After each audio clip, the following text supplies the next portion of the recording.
Welcome to Eight Questions with. I'm your host, Patrick, and today we are going to make a little bit of history. We are actually going live um, on both sides of the fence. Um, yeah, we're going to be starting a dual stream. I do believe that will go up at 8 o'clock in the Facebook, unless it comes on early here as well. I'm gonna go check and see. Hopefully, I am live on Facebook as well. So there we go. So we're doing a dual stream. This is a first for us. We have not done it. I got inspired to try this by our good friend John over at Doomsday Script. He has been doing it very, very well. So I'm hoping that we get the same sort of action. Um, so though, well, we'll see. We'll see. Yeah, one thing you can be rest assured upon is that my language will be a little bit tamer here. I'm probably kicking it back down to PG-13 because I really don't know what to expect on the Facebook side. Hi Ed, how are you? I kept on calling you Eden. I don't know why, but I did. But now I called you Ed. And welcome, Echo. Welcome to the show. So tonight we are talking with metal sculptor Kevin Stone, and holy crow, I'm telling you, this is going to be fun. Seriously fun. You guys have to see his work. It's absolutely beautiful. It's stunning. It's absolutely stunning. Um, Everybody's used to seeing artists working with sculptors, working with clay and pottery and all that, but this is the first time I've ever seen anybody work metal and on this scale. I just can't imagine what goes into this. This isn't one of those things where it's like you go out there and just yeah, I'm gonna do this for a hobby. um, this is a business. He has his shop. His workshop is massive. In fact, they just moved into the new one, which we'll be talking about, I'm sure. And one of the things that he built, I'm not sure if he built it for the studio or for a private collector or what have you, but he built a 15,000 pound dragon from Game of Thrones. He built a 15,000, that's 7.5 tons of metal dragon that breathes fire. Absolutely crazy. So I saw that, and I have to admit, man, I fanboyed. I love art. That's why I have artists on the show. I love art. I love all sorts of art. And when I saw that, I just knew I had to ask. I had to ask for an interview, and I'm so jazzed that he said yes because it's amazing. I'm very excited, as you can see. I'm really jacked for this. Um, so he'll be here. Kevin will be here in about 15 minutes. I got some announcements to make before that. I want to give a shout out to our good friend Steven and his co-host Miss Boomstick, who is up for the Horror Tuber of the Month, by the way, courtesy of the current Horror Tuber of the Month, Wes, aka the Mighty Ice Lord. He nominated Miss Boomstick for Horror Tuber of the Month, and so she and Steven, they are hosting their 100th episode of House of Horrors this Saturday. This Saturday at 8 o'clock on Steven's channel. Um, wow. Yes. How are you? Wow. Well, glad to see you. Um, yeah. I hope everything is doing well for you, Marie. How's Sam doing? Hopefully doing well. I've been paying attention to what's been going over in the UK, and yeah, it's a little dicey over there.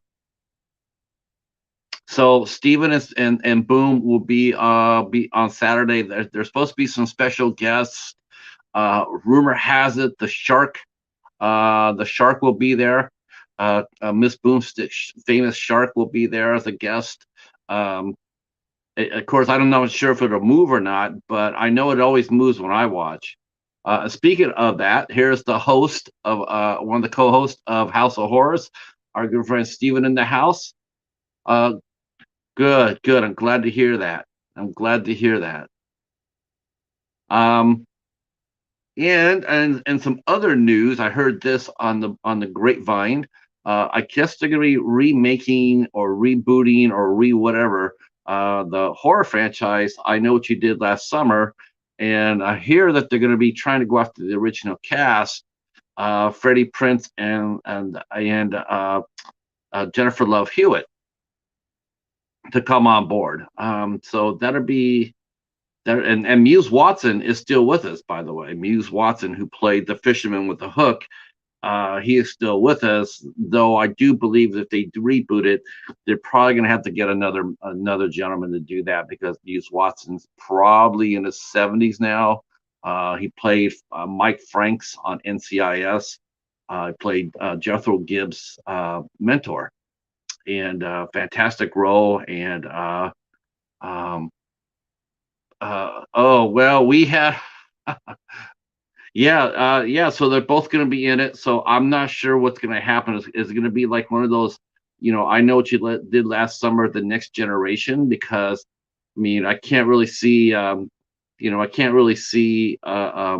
fisherman, unless he's in a wheelchair or what have you, chasing after Freddie and Jennifer again. I have a feeling it'll probably be like sort of like a Scream type deal where the next generation will be the relatives of the fishermen coming after the kids of Jennifer and Fred, right? I mean, who couldn't see that coming a mile away? I could be wrong. So, all right. So I just wanted to throw those two nuggets. So the House of Horrors 100th show will be on this Saturday, 8 o'clock, on Steven's channel. Special guests are coming. We don't know exactly who. So we'll be anxiously tuned in to see what's going to happen on Saturday. All right. So next month is Women in Horror Month. So me and the Cheetah, we have been putting our paws and our hands together and trying to get some. We're going big. We're going to be ambitious. We normally do the show 3 times a week, right? But for Women in Horror Month, we're going to try something spectacular. We're going to try to do 5 shows per week. We're going to go through Monday through Friday, 5 shows. We're going to see if we can do it. We're going to see if we can do tons of shows and maybe even a Saturday show. And speaking of that, I'll let you guys know this right now, right here. Our first guest for Women in Horror Month just walked through the door. Give it up for Rainbow Fright. That's right. DeRay is going to be our first guest on Women in Horror Month in March 1st, 8 o'clock here. Yeah. We're gonna go big.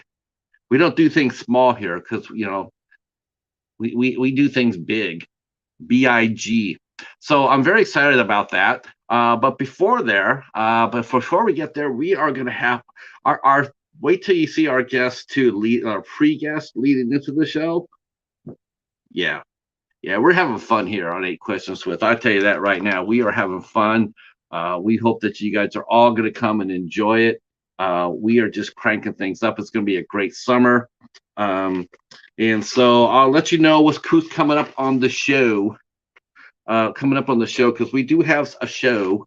So tonight, like I said, we have metal sculpture Kevin Stone. Just like I said, you guys are going to be blown away. You will be talking about this show after tonight. I promise you that. I promise you. You'll be leaving comments down about this show tonight. I promise. Yes, I am ready for summer too. I think our winter ended early. It is like 40 degrees now here. In fact, I'm looking at the it's 37 right now, 8 o'clock, which is very warm for us, and we're getting rain. We should be getting snow, but we're getting rain. All right. So tomorrow night, we have the lovely actress Debbie Scaletta will be with us tomorrow night at 8 o'clock. She has done some really fun movies, including Escape from Death Block 13 and and which means the Cheetah will be watching. We're watching that tonight. And another film that she popped up in is The Curse of Lilith Ratchet, which we'll be watching sometime soon. So yeah, we're looking forward to talking to Debbie. She's done a lot of fun films. She is a Grail guest for me. I had her on a list of people that I wanted to interview, hope to interview. And so luckily for us, that happened. So I'm super happy. Hey, Star Lord, how are you? How are you? So she'll be here tomorrow night at 8 o'clock. And then we have a matinee show on the 11th. We have the podcasters, the Friendly Men, will be joining us on Saturday, and in a really weird twist, four of the men will be joined by, I think there's going to be 6 of them. Four of them are based in Chicago. They're Brighton, another friend named Ant. He's going to come out and hang out with us. And then the 5th Friendly Men is he's actually based in Turkey. Hey, Sam, how are you, sir? Glad to see you guys are here. You guys are going to really enjoy tonight's show. I promise you. So our new friend from the Friendly Men is in Turkey right now. And as him and I were talking on Instagram, we were talking about the show and about the first earthquake that hit. While him and I were talking, the second earthquake hit as we were talking. As we were talking, he was sitting there going, "Oh boy, we got an earthquake." And that was a scary moment. I've never talked to anybody who was going through an event like that. Luckily, he and his wife are safe, and they still have connections, and still everything's going fine. But so far, as you guys have kept up, it's been really rough over there. Over 12,000 people, they're saying, have died over in Turkey and Syria, and the damage is really, really bad. I'm going to try to plug in my phone without it going goofy on me. Hold on one second. All right. Okay. Go back over here, and yeah, this is a lot of fun. I am looking over at the Facebook there, and I am. It's cool. We're doing a dual stream tonight. We're doing a dual stream. We're doing a stream here, and we're doing it in Facebook in the private 8 Questions With group. If you haven't I'm going to put that in the description box down below. If you're on Facebook but you're not in the group, just send me a message on Facebook and I will put you in. I'll send you an invite. You guys will be more than welcome to come on in and check it out. We're going to try to ramp it up there and do a little bit more activities over there in the Facebook group. It is private, so there won't be any spammers allowed or anything like that. It's safe. I do monitor it. I got mods. It's very the people are invited in they're invited for a reason. So oh yeah, you know what, I got one other thing too, man. I gotta send this out too. Oops, I don't know what hell that happened. So yeah, man. So keep our friend Horrific Nightmares JM, as you know, as Jason. His name is you guys all know Jason is one of the best horror tubers out here. Just keep him in your thoughts today. Yeah, just keep him in your thoughts. I won't go any more detail than that. But Jason's a great guy, and he just came over a tough spell, and and I can relate to that. I can relate to being in a tough spell, and it's a lot rougher for him than most of us. And so just keep him in your thoughts, and if you see him in any of your chats, say hi. All right, back to the calendar. Those who can share us out, please do so. That'll be awesome as well. So on the 12th, on the Midnight Society, on the 12th at 8 o'clock here on my channel, I will be joined by the professor. Professor Macabro will be joining me as a co-host, and we will be covering. We're going to be covering. We're going to be covering Blackula and Scream, Blackula, Scream. This is what we're covering on the Midnight Society. Uh, So that I'm super happy about that. That'll be a lot of fun. Okay, and then on the 14th, on St. Valentine's Day, I will be joined by none other than Echo Zero. He's in the chat right now. I'll be joined by Echo. He'll be coming out and hanging out with me, and we'll be talking all things Valentine. I don't know what that means, but I'm sure we're gonna have a lot of fun doing it. And then on the 15th, a week from today, we will be joined by musician Jerry Montano will be here with us. Jerry Montano was a former bass player for the band Danzig. He's toured with them. He recorded 2 records with them. He also has a band called Hell Yeah. He also played in the band Nothing Face, and he's got a band called Destroyer that he's all got going. Plus, he plays with Stephen Piercy from the band Rat. He tours with Stephen Piercy. So this guy is the real deal. He's played on, I think, all the records that they said that have sold, like was close to 30 million that he's recorded on. He's been on 30 million. That's a lot of money. That's platinum times 30. So he'll be here next Wednesday at 8 p.m. and we'll be talking. We're gonna be talking Danzig. We'll be talking Nothing Face. We'll be talking Destroyer, Hell Yeah, and movies because he is a big movie fan. So he'll be here on next Wednesday at 8 p.m.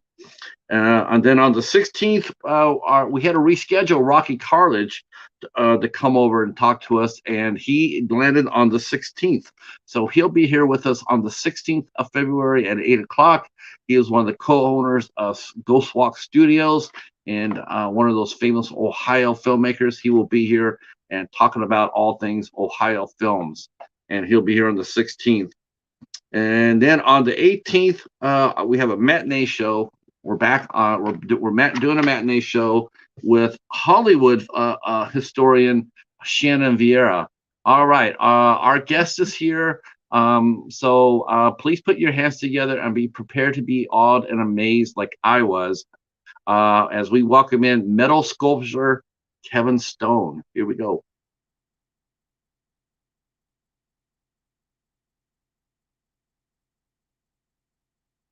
Been working very good.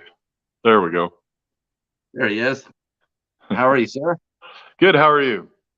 I got to tell you, it's been a while since I mean, I get jacked up for everybody. I'm happy to talk to every single buddy, but there's a level of excitement like right here, like yeah, and then there's some that's like yeah, and we're one of those. Man, I gotta say, I'm so happy to meet you, and I'm so glad that I'm gonna be able to talk with you about your art. It's freaking amazing. Thanks. I was blown away. It's awe inspiring. You got Drogon. What is that? What is that? Is it? I've never watched the show, so I don't know the names. I hadn't watched the show either till I got the commission, and then I had to binge watch it to figure out what I was building. So, yeah, his name is Drogon. So he was the main Khaleesi's dragon in the first series of Game of Thrones. Oh, okay. I'm trying. I saw that and then it's life size.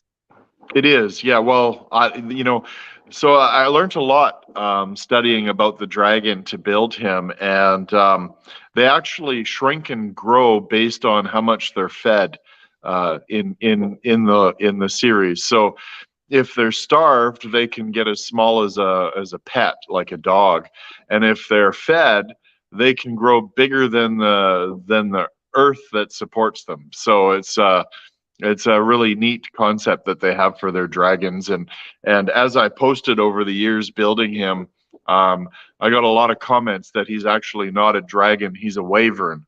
So a wyvern is a winged dragon with no front legs, and a dragon has the front legs plus the wings. So those were some of the things I was corrected on during my process of building him.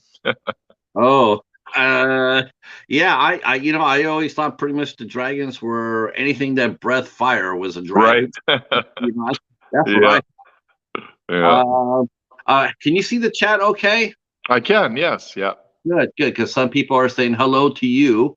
Our friend Ed and our friend Ava are here, and they're saying hello. Oh, Those I'm who not share- seeing anything but our two video feeds, so I'm not seeing comments or anything. Okay. I will handle the comments as they go. Sure. Yeah, everybody's saying hello. Hello. Yeah. Yeah, I guess that would be part of it, right? Because one of the things I said when I was promoting the show was, I said this to my friend Casey. I'm going like, maybe Kevin can make a Gigan for us, Right. Well, I was a huge fan growing up. I mean, I grew up on Godzilla and all the Monster Island and all those different shows that they had back then. So I'm a big fan. I hope nobody ever commissions me to do him because, oh my God, that'd be a ton of work. So we're trying to talk to our friend Ben from Cadaver Club. He's a huge Gigan fan, as I am, and I was trying to talk him into accepting doing a commission.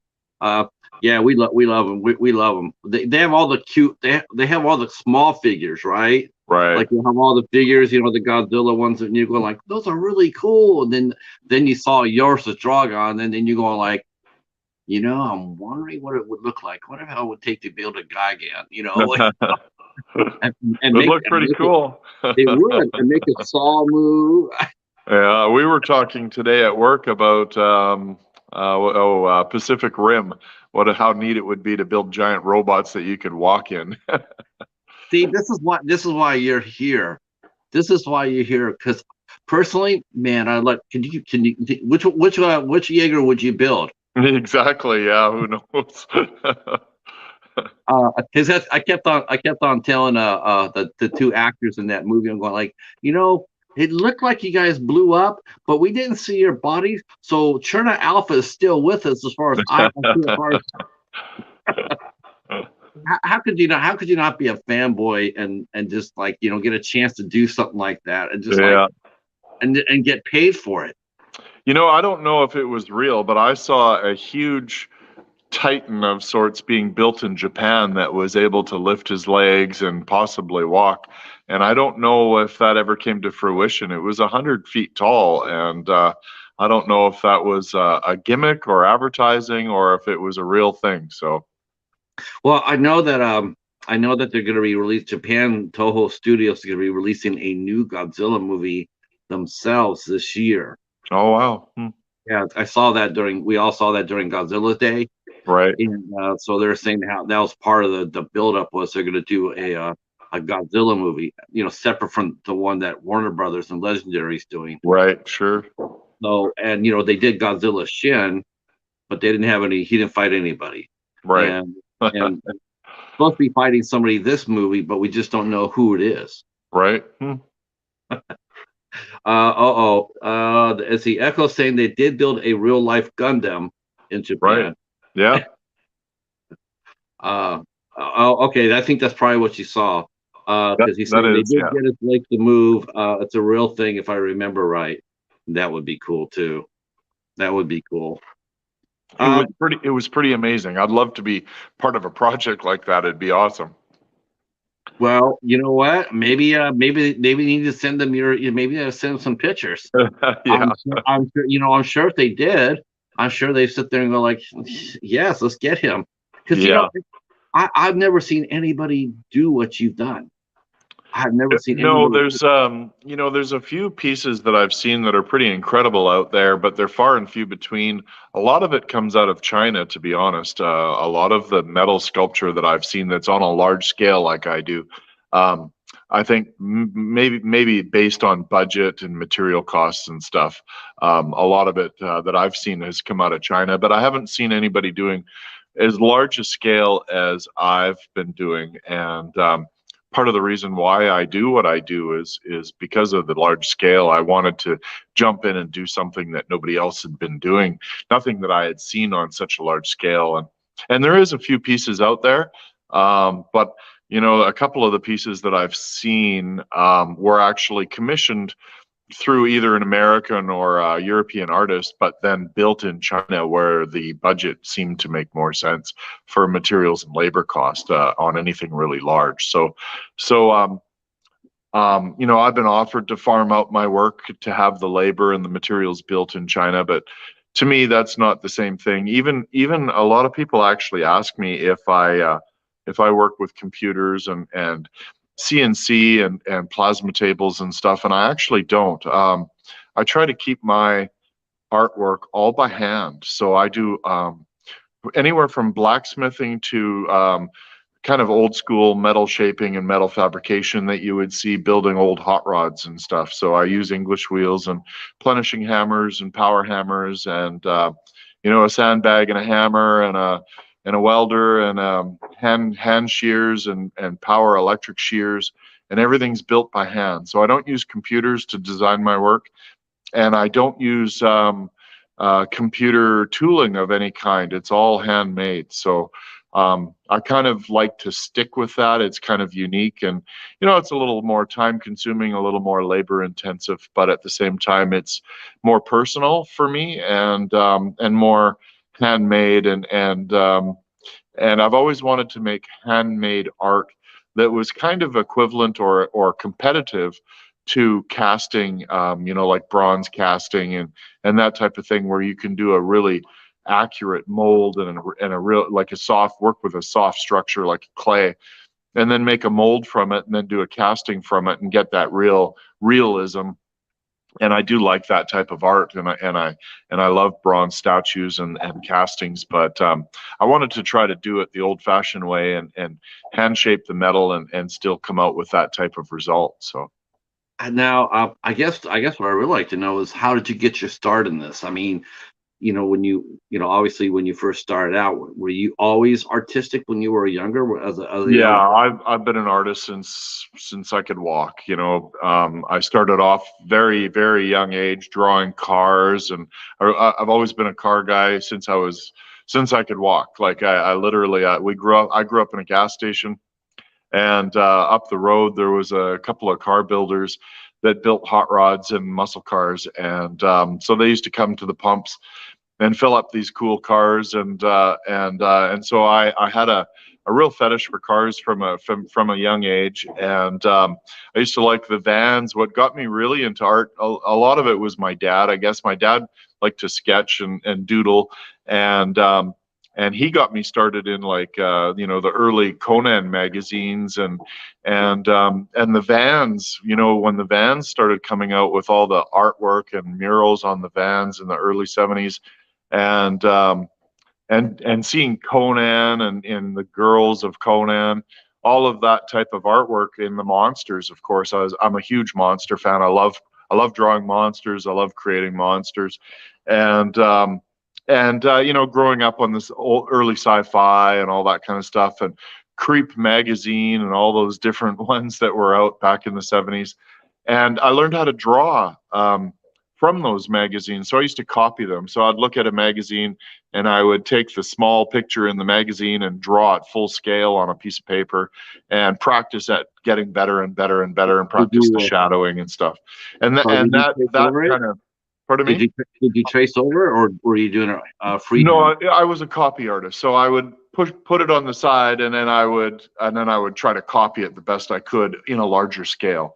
And I got pretty good at it till I was probably in my teens, and then, you know, partying and girls and all the rest of it got in the way of my art as I hit teenage years. And then as I got a little older, then it was all about work and making money, and my art really got kind of pushed aside from right around kind of 12 or 13. I really didn't do a whole lot of art, and I used to sketch and doodle again, but not really take it seriously like I did when I was young.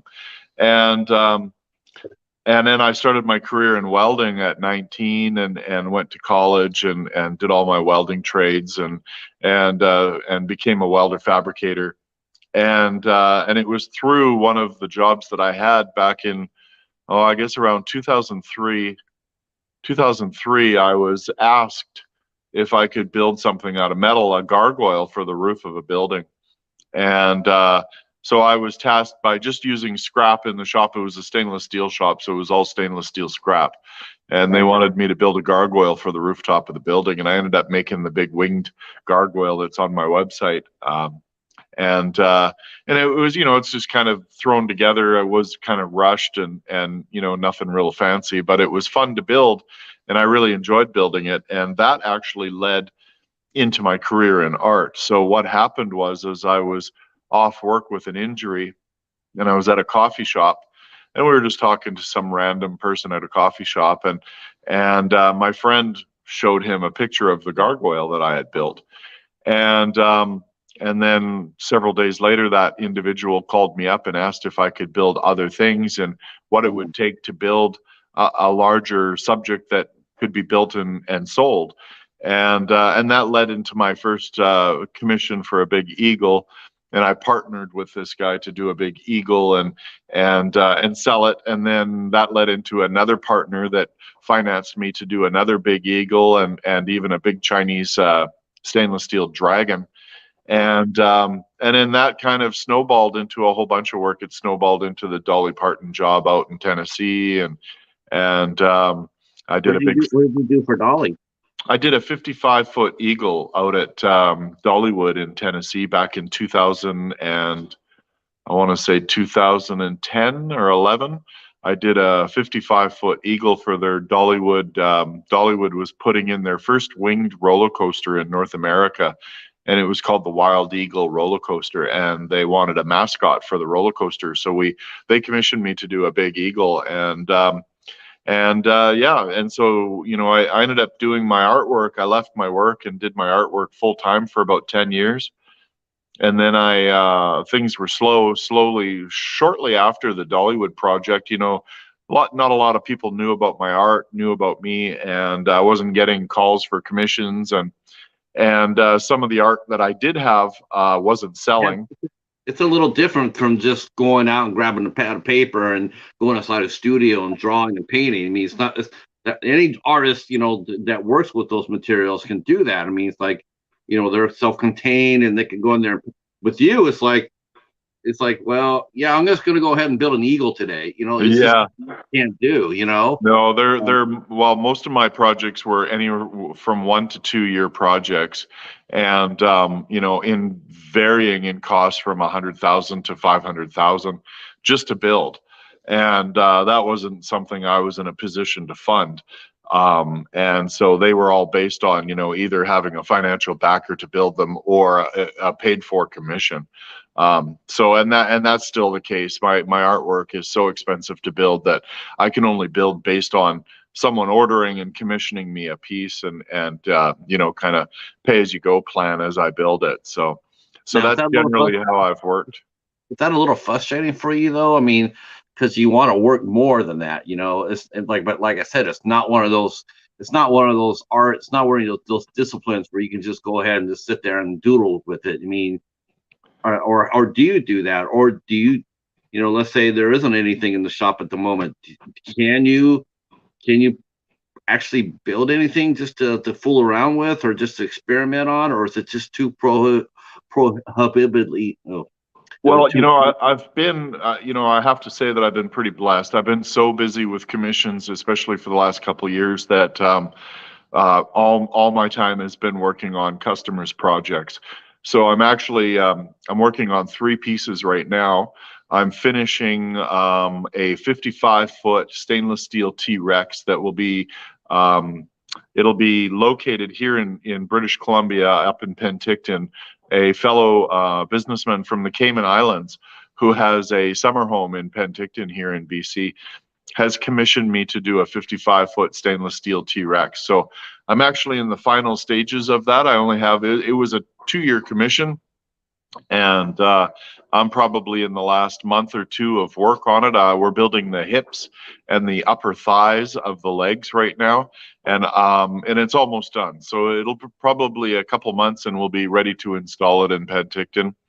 And then I'm building a abstract piece, which is something I've never done before. It's a large scale abstract piece. It kind of looks like flames, like hot rod flames, but it's made out of stainless steel and it'll be polished by hand.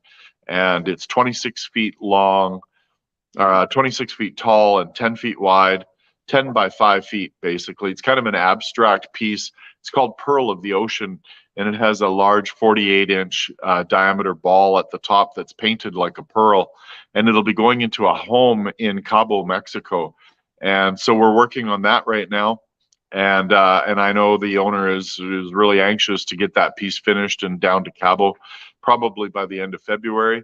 And then another piece that I'm commissioned to do for Toronto, a client in Toronto has asked me to do an abstract piece of an angel, and the angel, he had AI, artificial intelligence. He had put in some keyword searches to do a rendering with some program with AI that does animation and does pictures, and he came up with this kind of an abstract, kind of I would call it like an angel but sorrow kind of crossed into it. So it's there's no details, it's very abstract, and it looks like wrapped rusted metal, almost like paper mache kind of abstract.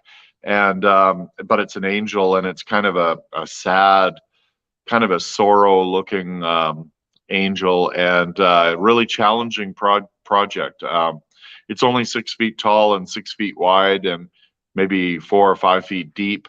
It's going to Toronto, and it's a really unique piece because it's actually wrapped in metal in a way. There's like layers, like it's all, if you were to take tissue paper and wrap something up like almost like a mummy, but it's wrapped in kind of rusted metal, and it's a really challenging project that I've started working on, and I look forward to doing that because it's really challenging and completely different than what I normally do. So let's just walk through. I just want to see how this works.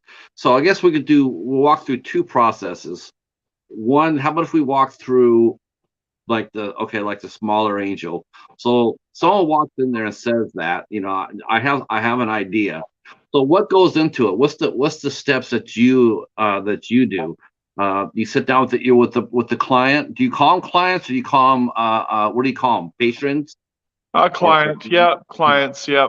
So usually it's just by text or email. Sometimes we'll do a phone call, sometimes a Zoom meeting, depending on the client. Usually Zoom meetings are more of a commercial client, and mostly text, phone calls, and emails for personal individuals. And generally, if they have an idea of what they want, they just kind of express their needs to me.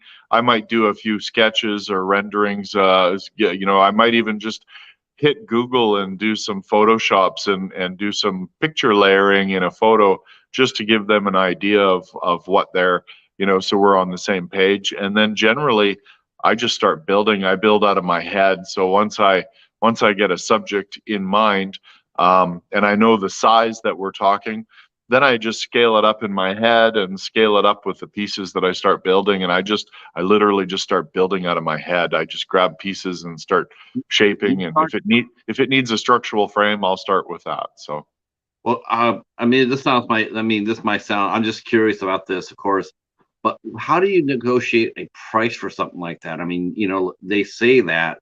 So how does that happen? Do they just sit there and say, run a check? It's very individually based, depending on the materials and the subject that I'm building. And I've learned, my lessons over the years. I've learned the hard way that sometimes underbidding can really shoot yourself in the foot, and I tend to do that. I'm a very generous type person, and I always try to give the person the best deal that I can. And sometimes that's too good of a deal, and it ends up biting me in the ass. So what I've learned is that I usually base it by what my physical allowance that I need per month. So if I have a certain budget per month that I need to run my operation, pay my staff, buy materials or buy consumables, generally now how I do it is if a person wants especially a large project from me, I will purchase the material, but the owner, the client will purchase the material separate from the commission. So I will purchase the material and send them the bill for the material. There's no markup on the material because the material fluctuates so much. And I learned that the hard way because I was working on a project and the material cost that I had budgeted tripled during the time of the construction. And so I had a $40,000 budget for material and that tripled on me. And that really, really hurt my end of making any money off of it. So now I just base material on the cost. Can you negotiate that? I mean, because it's like paint. It's like, to me, it's like paint and brushes and everything else. It's got to be, you got to factor that into that. Like, okay, yes, a baseline might be 40,000, but just to let you know, but you might need, it might, because the way it is, we might have to have like another 30,000 in reserve for material. Absolutely. No? And that's a learning experience. When you lock in a contract with somebody and it's locked in and this is the budget, they tend to stick to that budget. They don't want to pay anymore and they've signed the paperwork. So that's a learning experience that I learned, whereas, I got stuck with the cost of materials as it went up. And now I don't do that. So now it's based on whatever the market value of the materials. The client reimburses me for the cost of the materials. I might give them a rough estimate of what it would take to finish the project in materials, but that's based on whatever the materials cost, and that's up to the client to cover the cost of the materials. They're just paying me now for my end, which is the labor end of it and the consumable end of it. So I factor in my quotes. What's a consumable? Consumables are welding gas, welding materials, grinding discs, all that kind of stuff. So, and then shipping again is on top of that. So shipping is at the end. Shipping is completely separate from the project itself. So I saw you were moving drogon by truck. Amazing. Took weeks and weeks of organizing. I had Liberate Logistics locally here. Ashley did all that logistics for that move, and it was very time consuming and very complicated. It ended up being 4 semi trucks going from British Columbia, Canada to Utah, and 2 of them were low beds with 2 pilot cars for each wing. And I think the tally was around 55,000 US for the cost of shipping drogon from British Columbia to Utah. So that was a major undertaking. Everything had to be shrink wrapped. Platforms had to be made to load the wings. The wings were so big. I didn't really plan. I just planned to build drogon. I really didn't think about the shipping end of it when I built him. To the point of I was within inches of him not being able to ship. So literally he was within inches on the wings. The body and the tail were fine, but the wings were so big that if they were probably an inch or 2 bigger, they wouldn't have legally shipped down the highway, and I would have had to figure out how to cut them down and reattach them on site. So wow. Yeah. Wow. Now that I'm just in my head as you're telling me this, I'm thinking about when you build that Gigan. What's yeah. So I have some big projects that I'm currently bidding on right now. So I'm working with a previous client in Florida to do a piece down in Miami, and he wants a monumental size sculpture.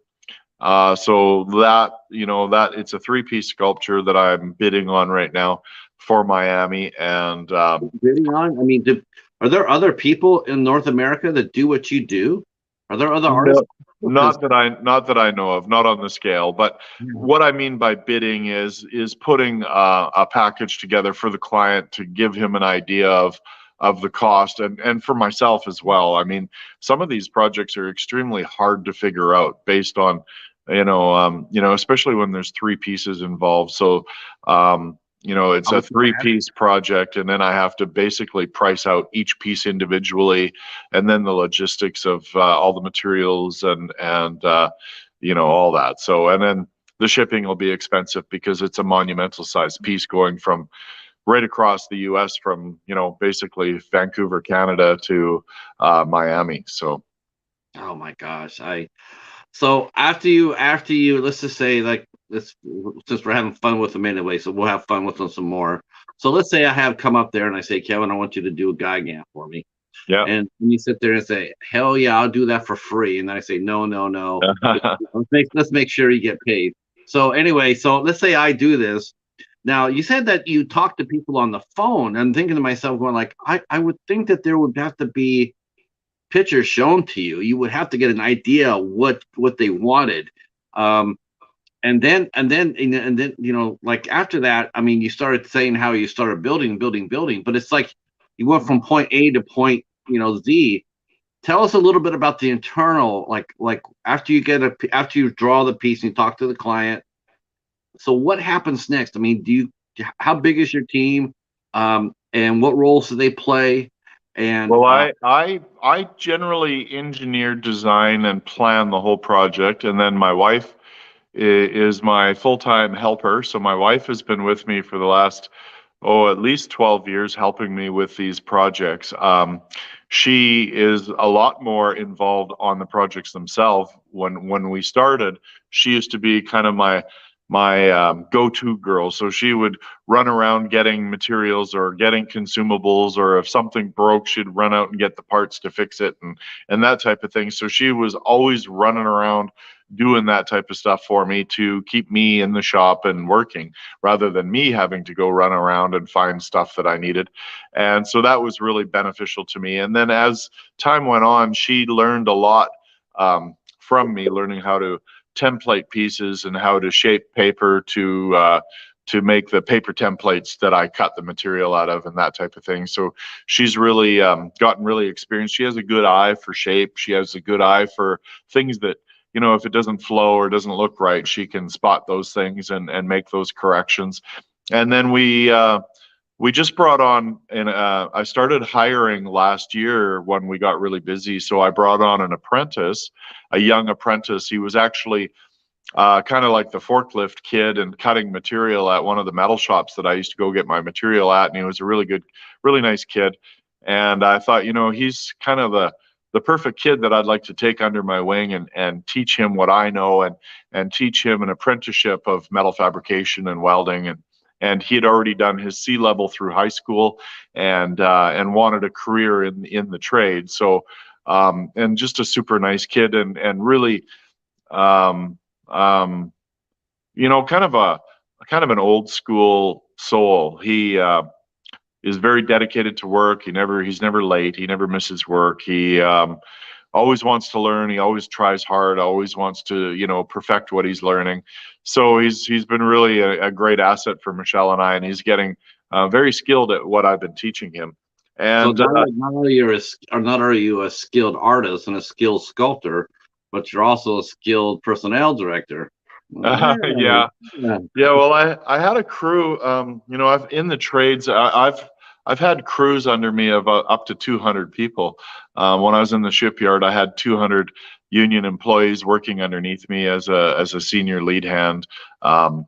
I've also, I had my own business for many years as a hot rod shop, and I had as little as one employee and as up to 20 employees working for me at the hot rod shop. So it's been very diversified. In fact, the reason I got back into my artwork is I wanted to slow down a little. The hot rod shop was very hectic and always demanding and lots of deadlines and that type of thing. And I was looking forward to just being able to focus on my art and slow things down a little bit. And then and then we got super busy, and I was even, then I was even busier because I wasn't able to dictate the work to people and have the people do the work for me. Oh, It was all up to me to make it. So it's been kind of physically, it's been pretty hard on me. I've been really working my butt off, over the years, your joints get to wear out, your back wears out, your elbows and wrists and hands and fingers and all those start to ache. So it's been a little tough on me, but it's great having the apprentices. I have another apprentice now, so I have me and my wife and two young boys that are working with us. Brandon is going to school right now. The oldest, he's 26 or maybe 27 now. He's going to school doing his A-level welding. And in fact, he's at school right now. So he's just started his A-level course. And so he works for me during the day, and then he does his schooling in the evening. And then Josh. What a way to get an apprenticeship, though. I mean, what a way to, to hone your skills. You walk in there, okay, we're gonna have you test. And then you go like, and then he must be thinking, yeah, they want me to test. And then you think about what he's been working on. It's like, yeah, hold my beer. Yeah. I'll show you test. Yeah. Well, what I'm trying to teach him, of course, both, what the education system, at least here in BC, is really focused on is the welding. So, there's lots of welding courses, and they teach it in school, and you come out of high school and you're starting your C-level welding and your intermediate, beginner welding, and it's welding. But for me, I've been trying to teach them that welding is the least amount of what you want to get involved in, and what you really want to do is learn how to metal shape and learn how to metal fabricate. And I think both of them have a bright future if they learn from me to fabricate. So they'll both have steady work as welders, but I think they would enjoy their careers much more learning how to fabricate and being able to build stuff, and not just be a production welder somewhere, Yeah, because let's be honest. I mean, you got to be honest here. That drogon, that must have, you don't tell me, of course, but I'm just guessing that had to be $1 million piece. I wish. Really? I really underbid Drogon. Oh. I did two things with Drogon. One is I underbid him. The other thing is that I overbuilt him. So I got carried away, and I had so much fun building him, and he was turning out so good. It was just kind of, once you're on that path, there's no turning back. So honestly, I probably financed half of Drogon just because of the direction that he went. But at the same time, it brought me a lot of attention. It actually brought me several commissions and several six-figure jobs, which made up for the loss that I took building him. And now he's out there forever, and he's built and done, and he turned out beautiful. I'm super happy. I look forward to seeing him in his final resting place, wherever that may be. So I know the owner has talked about installing him on his property, but he's also talked about finding a permanent home that might be for the public, and maybe an indoor space where he will last much longer than being battered out in the weather. So, he's going to build he is going to put him underneath the roof, right? Oh, no, he's actually going into a terrible location. So I'm really disappointed about the location that he's going. He's going into the mountains of Utah, and he's going to be under not only the weather, but significant wind, especially where this client lives. He is on a private hilltop with no trees, nothing there, and continuous winds all year round. Some of them reaching very, very high, like 100-mile-an-hour plus winds. So he's gonna be battered around quite a bit in his current location. You feel responsible enough to because think about that. I mean, it's not just, I don't know. It's just, I'm thinking of this. There's a scene. I don't know if you've seen this or not. Did you ever see a movie called Unbreakable? Oh, possibly. Well, there's a scene on it where Samuel Jackson, he plays a comic book shop owner, and he's got high-end art, comics. And this gentleman comes in, and he's shopping, he's shopping for a birthday present for his son. And so he's, and Samuel Jackson's showing him all these beautiful art books and comic books and whatnot. And the guy says, yeah, okay, yeah, that one there, that'll wrap it up. Yeah, wrap that up. And then says, yeah, my kid's really going to like this. And he goes, pardon me? Your kid. And how old is your kid? He goes, he's going to be like 6. And he just stopped. He just says, no, I'm not going to sell you the book because you're not going to treat it with respect, as it should. Right. It's not just a comic book. It's a piece of art. Right. And I mean, did you know? Did you tell the client that, in order to protect this, to make sure it lasts better? Yeah, we had several conversations about that for sure. And the reason why this happened the way it did is the client was actually living in California. So Drogon was meant to go into a roundabout, into a beautiful home up in the hills of California, into a very amazing neighborhood. Lots of basketball players and rich individuals live in the neighborhood. Very high-end neighborhood, and he was designed to go kind of secluded into this, surrounding of this big house and a roundabout. And he would have been, California weather, a lot more protected there. And then the client sold his house, and his plans were to move to Puerto Rico. And he wanted to build a beachfront home in Puerto Rico and have the dragon brought down to Puerto Rico and mounted on the beach. And then I'm thinking, okay, now it's even getting worse. We got wind and salt water and storms and typhoons and all that kind of thing. So we actually changed the design and made his wings go down to the ground like you see him now. Yeah. And so then the owner, the dragon, kind of sat untouched for several months, almost a year.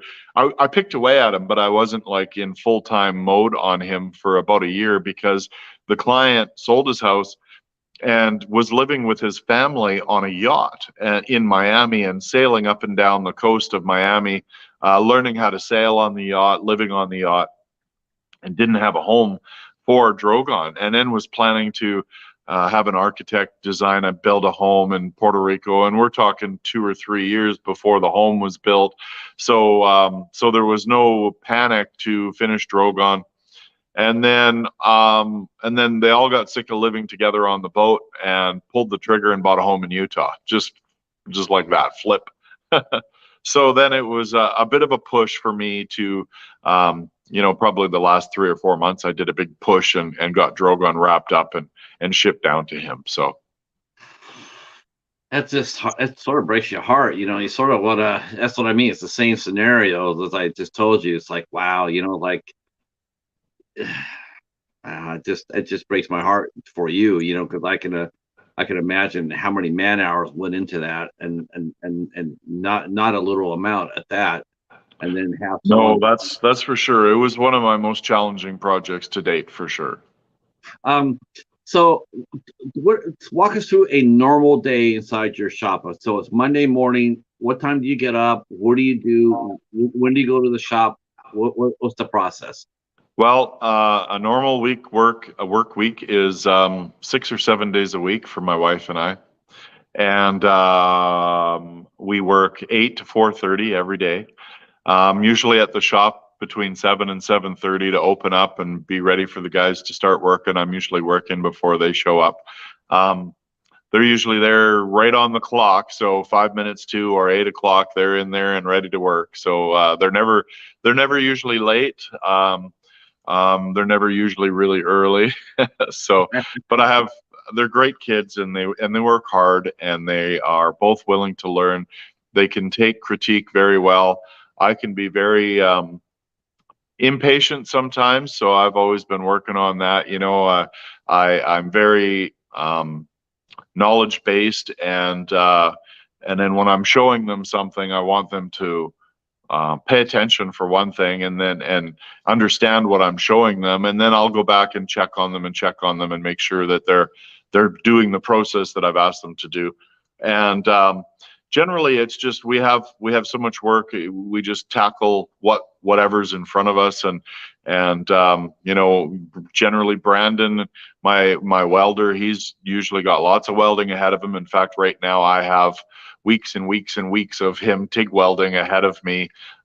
He's just got so much welding ahead of him. He just finished all the welding, which was multiple pass welding on the Mexican sculpture. All the joints and all the edges and corners were all multiple pass welding. So he's been burning wire like crazy doing that. And then we've just tacked all the legs and the belly of the T-Rex. So he's got all the belly and all the stainless steel welding to do on that. So he's got weeks and weeks of welding for that. And Josh actually works with Michelle quite a bit, and he does all the templating with Michelle. So I do a wire frame, and I shape, for instance, on the T-Rex, I shape all the legs in strips of 16 gauge stainless. So I take a sheet of 16 gauge stainless and I cut it into 1-inch wide strips. And then I use those to wire frame out the shape. So I just, I'll tack all the wire frame together using those and shape his upper legs and bend all the curves and everything into it. And then we'll shape yellow paper over top of that wire framing after it's all welded. And then I'll come along and I'll draw out all the joints with a black felt pen. So I usually try to weld where the muscles or where I want lines to be or where I want seams to be. So I'll draw them all out in black felt, and then they'll recut all the paper down on my lines and then start making templates big enough that they can hammer in the tools that we have and shape those pieces.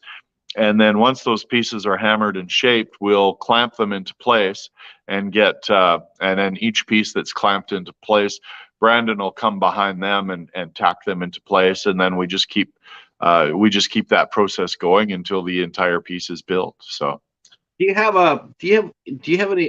any pieces of your work that you could show us here? And can you maybe show us some of the tools that you work with? I don't know how to do that. I mean, do you have anything by you any pieces by you? No, I'm at home. I'm at home in my living room. So unfortunately, I have nothing here that I can show you. Okay, it's okay. I mean, it includes your tools, I take it, because I'm sure your tools are. But are they all specialized? Are your tools that you use? I've actually got, if any of your audience wants to visit my YouTube channel, if you go to my YouTube channel, I've actually done some shop tours and talked about all the different tools that I work with, and show you the different tools that I work with, and different welding machines, different metal shaping tools that we use, and so YouTube is the greatest way to get to know the team that I work with and the work that we do. And we're constantly trying to produce just small videos right now. I need to get in front of the camera a lot more. So a lot of the videos are just about what we're working on and what we're doing. And I'm going to start be doing a lot more videos that, kind of like how-to videos. So I would like to start showing people some of my knowledge, teaching people, if I can help anybody in any way, whether it's metal shaping or a particular tool that I like or don't like, or, maybe polishing and learning how to do different finishes on different types of metals and welding different types of metals. I'll do demonstrations on welding aluminum, welding stainless steel, welding steel, and the different processes. See, that's so different. See, because most artists, if you think about it, most artists, they're pretty private. They go to their studio and they shut the door behind them, and then they, right. They do their own thing. And then yours is so massive, it's so big. It's just like, here we go. And it's out, it's out in the open air. You got a new studio that you just moved into. How big is your studio? How many square feet? 8,600 square feet with a 19-foot ceiling. Wow. Yeah, I saw when you guys were moving in. I want to say hi to our friend Nora is here, and she's saying hello to you. Hi, Nora. Yeah, Nora's awesome. Glad you're here, Nora. Yeah, I put down their YouTube. I put down the link to your YouTube. I also subbed, and I saw you subbed me back. So thank you for that. Um, so that's awesome too. I think that's a really good idea. I think it's really cool though that you're actually going to be able to do that because it's not like any other artist can. That's what I was trying to say. It's like you don't get very many artists to sit there and say, "Yeah, come watch me paint." Come watch Yeah. me, rock sculpt or pottery, or you don't really get that. It's a private process for a lot of artists. Every artist I've talked to up till now, it's pretty much all private. Like I'll say, "Well, how do you do it?" Well, I go inside my studio, and Right. it's like, yeah, I go outside to an 8,600 square foot building Yeah. with a 15,000 pound dragon.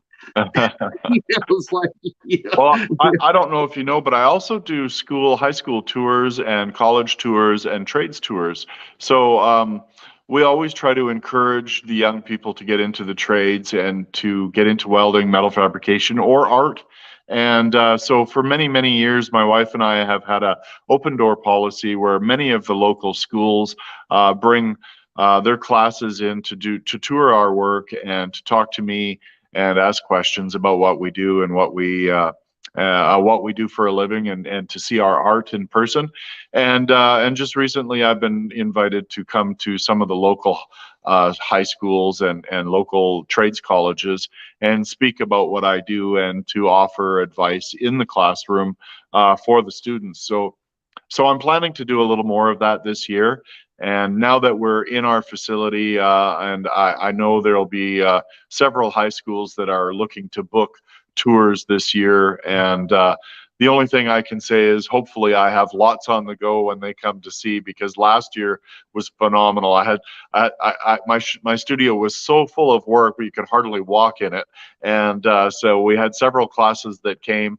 Some of the classes, I mean, one of the classes was four full busloads of students coming to the studio. So there was over 60 students and their teachers and some parents coming and spending a couple hours in the shop looking at all the work and looking at how we do the work and speaking to me. So it's been really good that way. Nora wants to know, what province are you in? You're British Columbia? I'm in Chilliwack, British Columbia. Yeah, he's a fellow Canadian. So if you don't know British Columbia, it's about an hour and a half from Vancouver on the coast. Wow. So okay, so I'm just imagining. I'm just imagining how big that was. Where you had can barely walk around or whatnot. How do you how does that work? I mean, let's say because you said you have various projects going at the time. Do you do the projects in the orders that you receive them, or do you spread out and work a little bit, like let's say Monday you work on Drogon, Tuesday you work on Cherno Alpha, 3 It, you work it, on. it does go like that. Sometimes we'll be inspired and just go on one piece, and then it's like, okay, we need to give this a rest and catch up on something else, and so it just depends, and then obviously based on the size of the project and deadlines and things like that. Sometimes a smaller project will go quicker, so we can just kind of put some time into it and get it banged out and down the road. And a lot of the times it's based on money management. How much work do we need to get done before we get another deposit? How much work do we get done before this is done and we get paid? So that's a big factor sometimes too. So. Yeah, well, that's one thing about your client. Have you ever had any difficulty with that? Like a client might go like, well, has that ever happened where they like, is there a limit to where, I mean, once they commit, that's it, right? From start to finish, Well, no. we start off with a contract, and that contract is pretty cut dry. If I'm working on deposits, those deposits are due every, depending, if it's a big project. Usually, I try to do large enough deposits that I'm funded for 3 months, and then every 3 months I'm given another deposit. And as you know, I one of the reasons why I'm so forward with my work is it stems from my hot rod building. So, car restoration is unfortunately, a lot of people really get screwed by shady practices in the business, and people don't do the work they say they're going to do, or they do really crappy work and then hide it. Does that happen in Canada? Oh yeah, so half of my work was repairing other shops' work. Oh, I was thinking more. That's something I see down here. Not Yeah. So unfortunately, that happens a lot, and a lot of people get screwed, especially when they're spending big money on a restoration or a classic car paint job and things like that. So my policy has always been to document every single day's work. So no matter what you're working on, no matter what step of the process that you're working on, every day is documented with photographs and a before and after. So here's the damage, here's the work that was done, and here's the finished repair. Before there's any paint, before there's any Bondo, before there's any undercoating to hide anything. So and it also shows pride in your craftsmanship and quality of the work. And that also leads into higher end clients and leads into people that respect your work and respect the quality of work that you do. And then you get big dollar builds, and it leads to a more successful business, in my opinion. So now, do you get hired to maintain the pieces that you build? I mean, like, let's say the one you built for. No, not generally. No, generally the pieces that I build are just designed in a way that they never need to be looked after. Maybe if they're out in like for instance the Dollywood project in Tennessee, there park maintenance, maybe pressure washes it once a year or something like that, and that's probably all the maintenance it needs. So now, how much of the, like you mentioned, the materials, how do you price that out? I mean, is that something that you work with an exclusive provider? Like someone who's in that business. Because mostly how I price it out is really good guesstimates. So I've been doing this long enough that I can generally judge how big that project is and get a rough ballpark of that material cost. And I've been pretty accurate to within, pretty accurate. I've had a pretty good track record of guessing how much material it takes to build certain projects, and of course the market has changed a lot. So that's why I kind of got out of involving the material cost in the quote. I will give a rough idea to the client, and then the materials are based on the material. I keep using material until the project's finished, and that's billed to the client separately. So it's at cost to the client separately, and the material is what the material is. So now, when COVID was happening, how was your business affected by COVID? honestly, I was booked solid already during the time of COVID. I already had large scale commissions that were I had the Dragon, I had the T-Rex, I had several commissions for some birds, and COVID didn't really affect me because I was very secluded. How they had everybody trying to be as secluded as possible. While me and my wife, we don't really have much of a life because we work and we work and we work. So we were at home and then we were at work, and we were at home and we were at work. And the only person that really went out of the house much was my wife, because she does the running around and picks up groceries. And other than that, I leave the house when the sun's coming up, and I come home when the sun's coming down, and that's my life. I don't have much of a life. It's just work, work, work. Yeah, but what a legacy, though. Holy crap, what a legacy. Well, I'm trying. It's just like any other artist you see in a museum, except that your pieces aren't in a museum. Right. Are all your pieces, are they all private owners? Or, I know the one you said you built for Dollywood, but do you no, I've done a couple of military commissions. So I have a memorial that was for the 101st Airborne in Kentucky. So that's at Fort Campbell in Kentucky. I have a memorial that I built. I have another memorial that's at the Brooke Army Medical Institute in San Antonio, Texas. So they built a new burn unit back in I want to say around 2010-ish or between 2008 and 2010, they built a new hospital there, the Brooke Army Medical Institute, and commissioned me to do a double eagle for the front entrance of the hospital, which was really a fun project and an honor to get to do. And then there was Dollywood, and then most of my commissions, almost all of my commissions have been private clients. Yeah. Yeah. Wow. Just I would just like to, because I saw some of the smaller pieces that you've done. I was just wondering if there's any, have you ever built anything for a museum? Have they ever commissioned you to do that? No, not yet. I'm hoping. I'm kind of gearing towards what I would like to do is a lot more commercial pieces where the budget's a little better. I see it's really frustrating doing what I do in the scale that I do and for what I charge. And then I go and, you'll see a city installation and it'll just be this, honestly, some of them are just terrible. I mean, they're just this terrible looking piece of sculpture, and then you find out in the newspaper that they paid $3 million for it or $5 million for it, and I'm just shaking my head going, how do these artists get these commissions for these pieces and get so much money for them? And I'm looking at them and going, oh my God, like, not only could I build something better for that money, but I just don't understand, and so I think it's a process, and being a large scale sculpting artist it's not just about being an artist. I think you have to be really good at submitting bids to cities. There's always call outs for cities requesting artists to bid on a sculpture or a park or, all of these different things. And they're out there all the time. And I've never done any of them. I've always had clients coming to me. I've never reached out to try to get the work.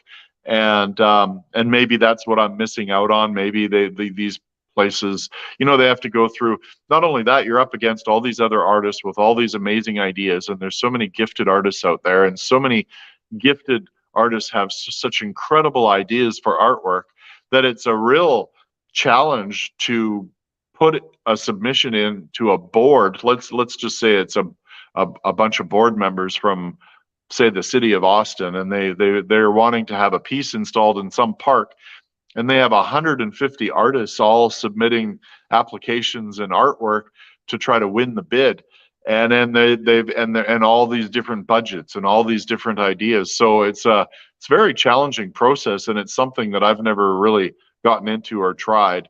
And it's something that I hope to work on, because I know I'm missing out on opportunities for some really large commissions. So I think all you have to do is show them that drogon with the fire. Yeah. Seriously. I don't know anybody. I really truly don't know anybody that could come with a better calling card than that. Yeah, well, it's like I'm just like, yeah, whatever that guy's doing, that's the guy we need to get. Yeah. It's absolutely insane. I'm certainly proud of him and glad he's on my resume now. That's for sure. How long did he take to build from day one to Deliverance? So if I was to actually count the actual days that I worked on him, and then probably 8 to 10 months of full-time work with helpers, he was 16 months full-time. Wow, over a year. Yeah. A year and a quarter. Yeah. Wow. Yeah, and that's from 2 to 4 people working on him, helping me. So yeah. So much respect to you, seriously. Thanks. That's a mind blower. My Chinese dragon was actually 23 months of full-time work by myself until the end, and then I hired 2 friends to help me polish because the polishing was so overwhelming. But my Chinese dragon was actually huge. Pictures don't do him justice, but he was one of my first pieces. I did the big coiling Chinese dragon in stainless steel, and he was fully polished. He was actually 85 feet long and 14 feet wide and 14 feet tall. And then he had 2 large coils in his body, the way he was shaped on his stand. And so coiled, he still was almost 40 feet long.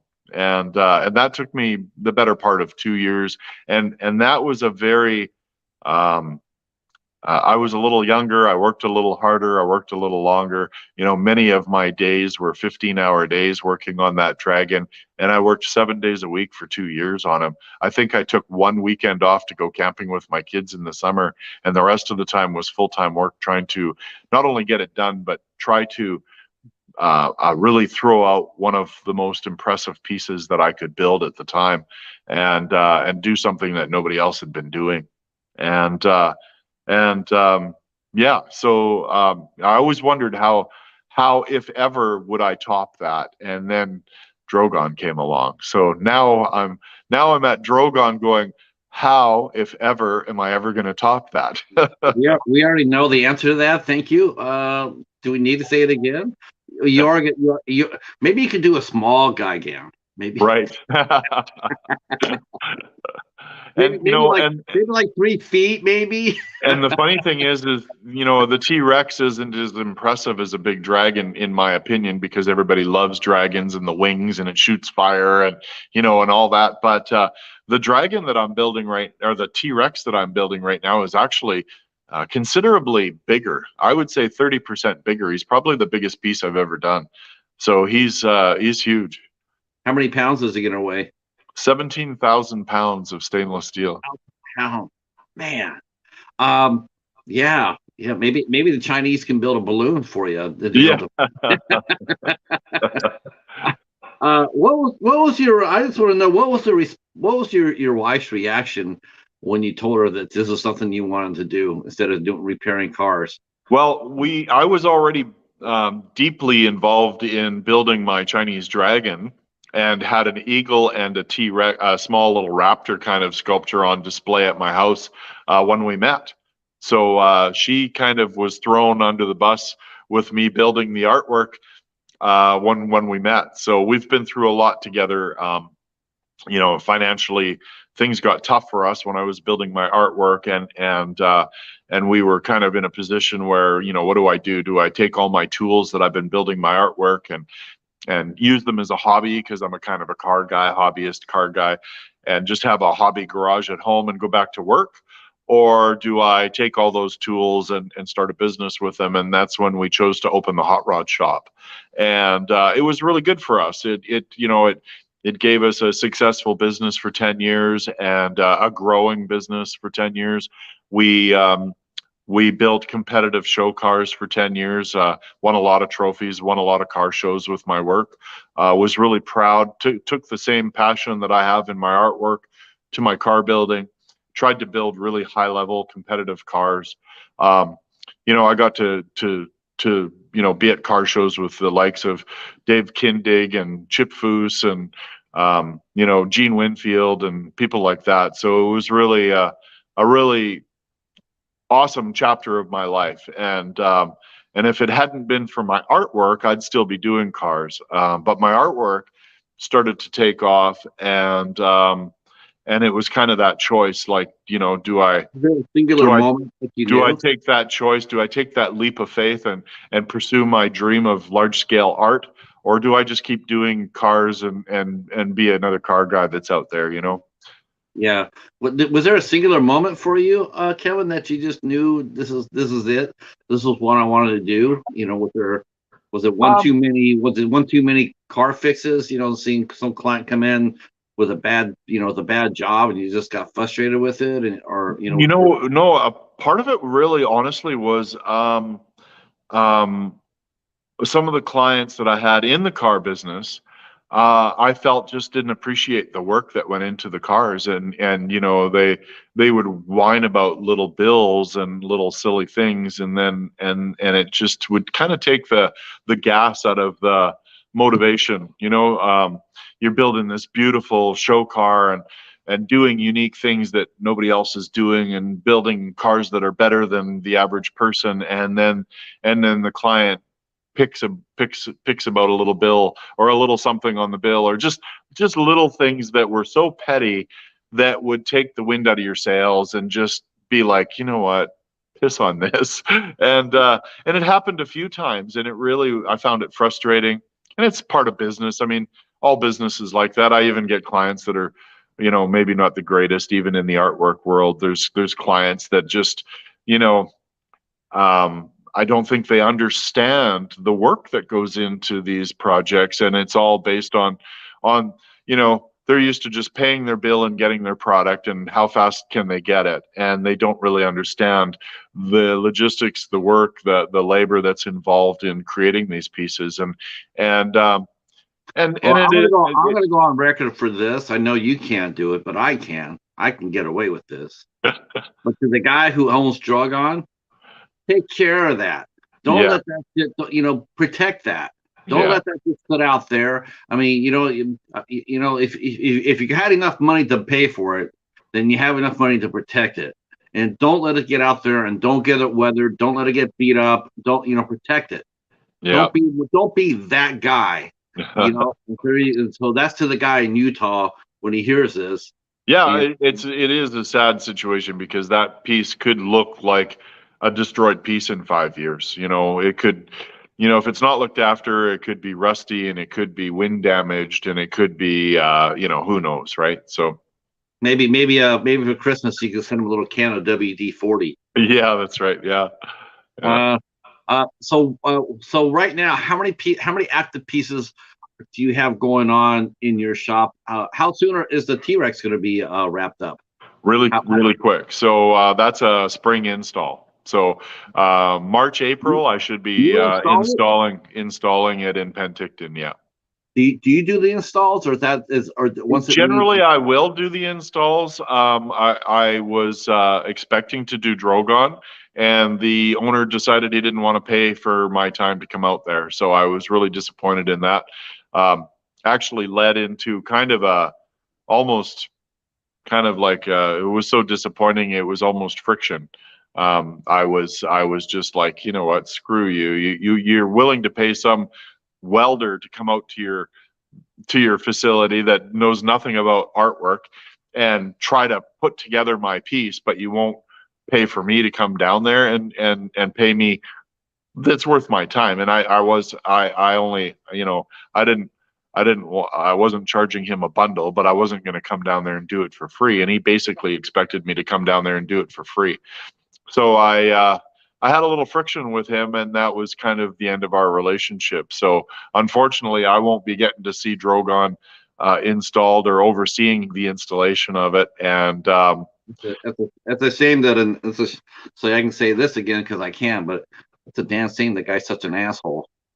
It honestly is true. I was shocked. Quote me on that. My wife and I are still shocked that after all this work that we've done and how amazing Drogon turned out, that he wouldn't want to have me down there do a professional installation, do some video, maybe do some news coverage, have the news media down there talking to me, and seeing Drogon finally with his tail on and shooting fire, and do some really cool drone footage in the evening when the sun's setting, and just do some cool stuff. And it could have been really spectacular, and he just put a cake wash to all of it. So that's the type of crap that you deal with, and you just put it behind you and you move on, Well, rest assured that after you finish Gigan, whatever you want to do with it, I'm going to be on it with. Okay, just for the hell of it, I just got to send this. I got to ask you, but which was your favorite? If you could build one, if you could build one monster, which one would you build? If you were going to build one, say for the shop, which Godzilla monster in the universe would you build for? Oh, a famous movie monster type thing. Honestly, I really love. I can't remember his name now. Mecha Kong or whatever. Remember the robotic King Kong? From King Kong Escapes. King Kong versus King Kong. Yeah. Oh, yeah. I remember that. Wow. Nobody talks about that movie anymore. I know which one you're talking about. Yeah. That would be really cool. He was awesome. Yeah. He really was. Yeah, and then they did the Godzilla too, because they did it twice. They did an old version and then the newer version of the Mecha Godzilla. But the King Kong one was the one that I thought was super cool. Wow, that's unique. Nobody really talked about that movie. Yeah, I think that was in King Kong Escapes. I think he ends up fighting that metal monster, the it could metal. be. Yeah, Man, yeah. Casey, where are you? Oh shit, Casey's our resident kaiju guy. There you Uh, go. Yeah. but yeah. Um, so how many projects did you say you have active right now? I'm sorry, I think I have three active projects, and I'm hoping I have two big dollar clients that are. I'm hoping we'll pull the trigger on two projects coming up. So one is possibly. Now this is speculation because he said he wanted it. He said he's flying out to meet me, and I hope that happens. And that's for another dragon, large scale dragon. Don't know what it is. And then the other one is my previous client from Miami, who's been talking about a patriotic monument for one of his businesses in Miami. And I have in Tennessee, so through Dollywood, the American Eagle Foundation contacted me, and they used to be at Dollywood. So they used to have an eagle rehabilitation and habitat and visitor center at Dollywood for their injured and rehabilitating eagles. And they contacted me because they are building a new facility in Kodak, Tennessee, for the American Eagle Foundation. They bought 60 acres in Kodak to build a huge sanctuary for the rescue and rehabilitation of eagles. And I just finished an eagle for them, and it was literally just installed, I think maybe a week, maybe 2 weeks ago. So there will be some publicity and some news coming out for Challenger. So Challenger is a rescue eagle, and you might know Challenger. Several people might know Challenger from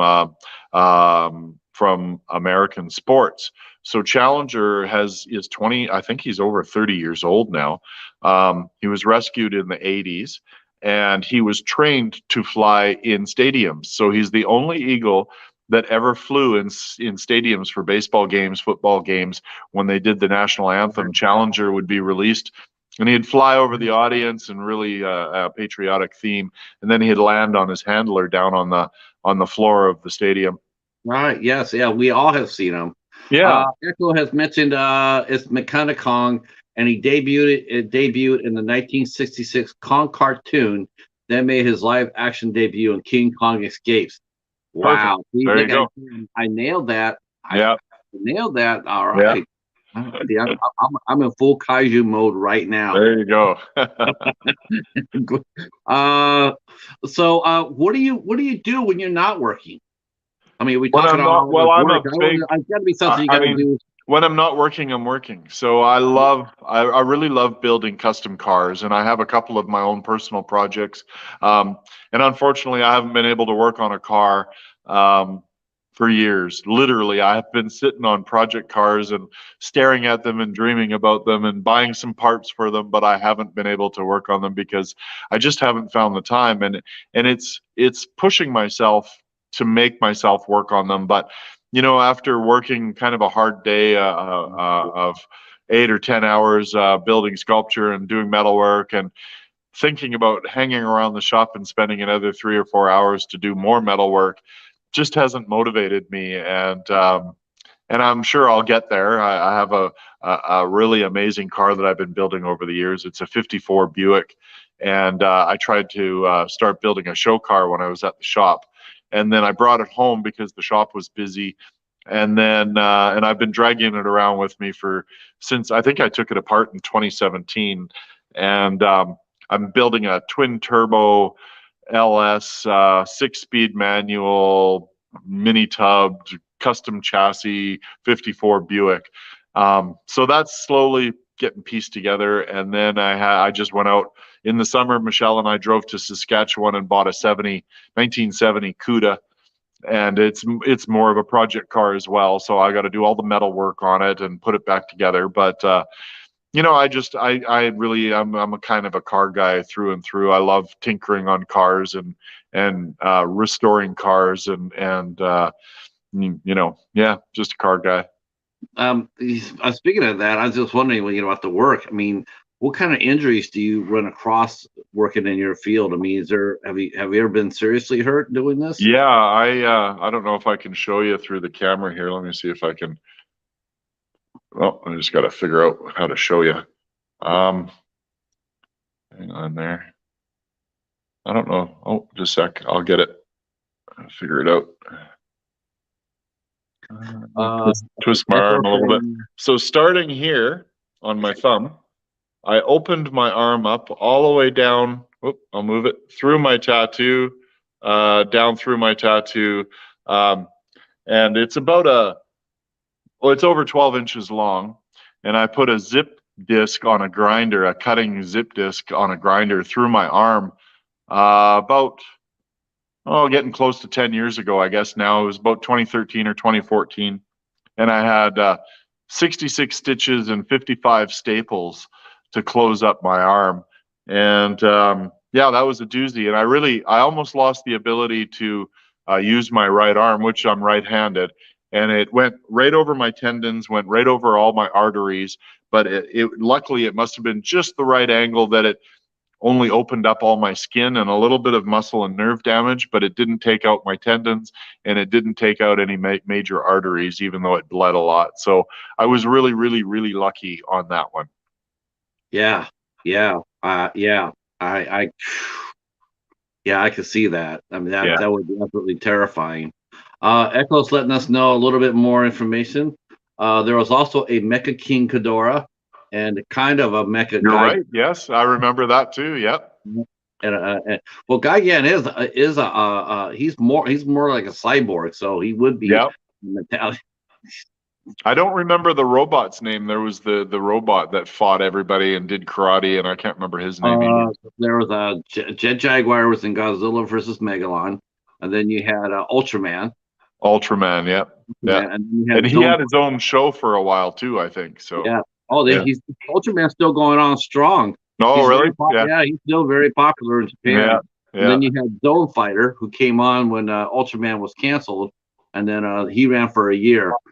He actually fought Toho monsters, Godzilla and Ghidorah and Gigan actually were a Zone Fighter. Right. How do I know all this stuff, Echo? See, Gigan got his blow off in Final Wars, and then was brought back with a new look and a new head and weapons. Yeah. So I think I've only seen one of the early shows that had Gigan in it. And when you sent that picture to me or sent me the name, I had to look it up, and then I'm like, oh yeah, I kind of remember him, but I think I only seen him in one show. So yeah, he was he's just sort of like he sort of just took on a life of his own here among some of us, because we just have a lot of fun with him. Yeah. You know what? Wow, talking about Gigan, what a perfect way to end the show. Seriously. Wow. Thank you so much, Kevin. I'm so blessed that you came on the show and decided to share your art. It's fantastic. I put the links down to your YouTube channel, and obviously I'm going to be over on your Instagram. I'll put that down there too, so people can catch up with you. It's fantastic. What you do is just amazing. I try to post. We haven't been lately, but now that we're set up in the new shop, I do a lot of little small TikTok videos and stuff too. And our TikTok following has really grown. I think there's like 340,000 followers or something on our TikTok now, and we're getting close to 100,000 on Instagram. So it's pretty awesome. My wife somehow managed to get me the blue check mark on Instagram, which was awesome. So that's been really good. I do hope that feel free to share this interview out with your fans and friends. I don't know. I'm not sure how many. Do you get a lot of media press? I mean, do you get a lot of interviews? I do actually, yeah. So generally based on last year was amazing. So I was actually the most published artist of 2022, which was amazing. And that Elon goat project that I did with Elon Musk's head on a goat riding a rocket for the cryptocurrency company, it went international, and it was all over the world and all over all the mainstream media, all over North America, and radio and television and podcasts, and it was just crazy. You put his head on top of a body of a goat? Yeah, so I did a huge 6-foot tall Elon Musk head in aluminum for a cryptocurrency company that their token is called Elon Goat Token. And their idea when they contacted me was to do this a goat riding a rocket on the back of a semi-trailer and dedicate it to Elon and to advertise their cryptocurrency token. And when I was first contacted about it, it was really kind of bizarre. It was Danny Wang out of California contacted me, who's a designer, and he's generally a designer for like homes and amazing like backyards with ultra, luxurious pools, and he's an amazing designer. And he contacted me and he said he had a client that wanted me to build an Elon, a bust of Elon, and then that they wanted it mounted to a goat. So they originally was a 50-foot goat with Elon's head riding a rocket. And I'm like, this is so crazy. I totally want to be a part of it. And so I put a quote together, and they got back to me and they said, well, your quote is fine and everything, but the problem is the time frame. And it was just me and my wife at the time. I didn't even have helpers. And I said, it's probably going to take me 2 years to build because it's a massive project. And they said, well, this is all time sensitive. It's crowdfunded. We really want you to be a part of the project. So we would like you to do Elon, and we will outsource the goat and the rocket somewhere else. So I said, that's fine. And I originally, I actually thought it was Elon through Danny Wang that was commissioning me, because in 2018, Elon had my Chinese dragon as his profile picture on Twitter. And that was really wild. So of all the people in the world, Elon Musk had my Chinese dragon as his profile picture on Twitter. And my daughter had found it. She's like, you're not going to believe this. And we weren't even sure it was, because there's lots of fake profiles, but it was him. And he had my Chinese dragon as his profile picture. So because of that correlation, I thought maybe he knew about me and maybe was reaching out to do this crazy project. I mean, who would want a big Elon head on a goat? And then it turned out to be out of Phoenix, Arizona. Ashley and his partner Corey, that owned Elon Goat Token, they were doing this cryptocurrency token and launching it last January, and wanted to do this monumental project dedicated to Elon to promote and to launch their crypto. And their idea was they were going to build this big monument, and then they were going to ship it to Tesla in Texas, take it to him, and give it to him. And the whole marketing scheme was Elon, claim your goat.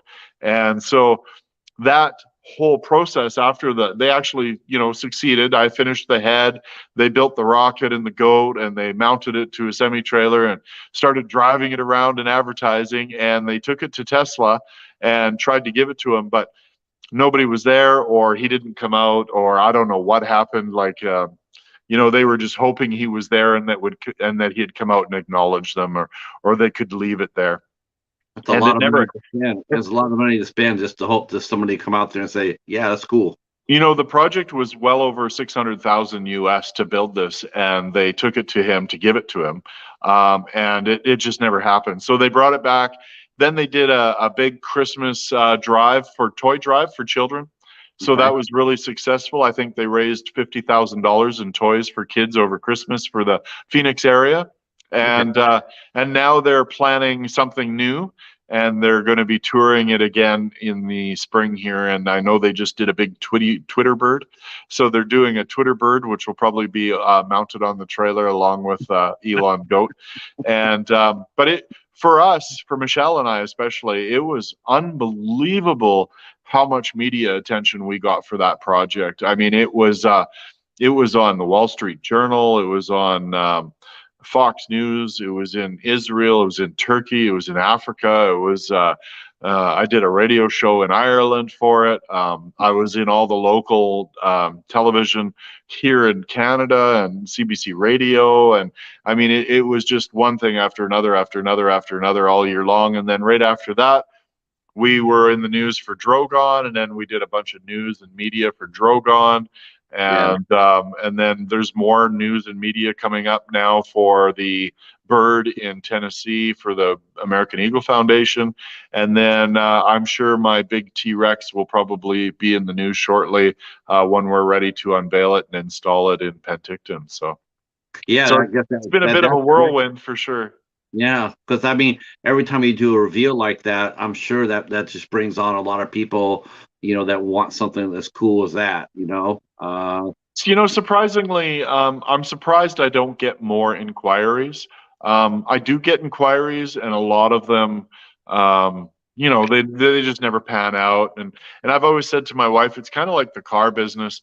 If someone's not, if they call you up and they're not pulling the trigger and going, let's go, let's do this, we're all excited, let's just get it done. It generally doesn't happen. So if Right. they have time to think about it or they hum and haw on it, generally it doesn't happen. And I've had some amazing opportunities, and no fault of my own, they just didn't pan out. I've been contacted by the Detroit Red Wings to do a project, Minnesota Vikings to do a project, to the King of Saudi Arabia to do a project. Just some amazing opportunities, but unfortunately, for whatever reason, they just never came to fruition. And I'm grateful for the projects that I have had, and looking forward to what's coming down the road, because you just never know. Yeah. I want to thank you for coming out and hanging out with us tonight. I'm very honored that you came on and talked to me. And I look forward to sharing. Like I said, I'm looking forward to sharing you out to as many people as I can, even though you're world famous. But still, I still want to do that because I just think your art is amazing. And thank you for being very generous with your time and your process. I wasn't exactly sure how much I could ask without, because I know some of the stuff, a magician doesn't reveal all their tricks. Um, but yes, I put down all your information down below. I'll add your TikTok, and then by all means, yeah, we'll stay in touch, and hopefully, maybe down the line when you got something, not the T-Rex, 'cause that's coming, but if you got something else down the line and it's about ready to be completed, we'll come back and do this again. Sounds good. Thanks, Patrick. I appreciate you having me. All right, thank you so much. And to the chat, oh, hold on one second. To the chat, I want to thank you guys for coming out and hanging out with us with our interview with Kevin. I appreciate it very much. I hope to see you tomorrow night as we welcome in actress Debbie Scaletta. We'll be here tomorrow night at 8 p.m. Until then, we will talk to you then. Stay right where you're at, Kevin. And to the chat, good night, and thank you again. Peace.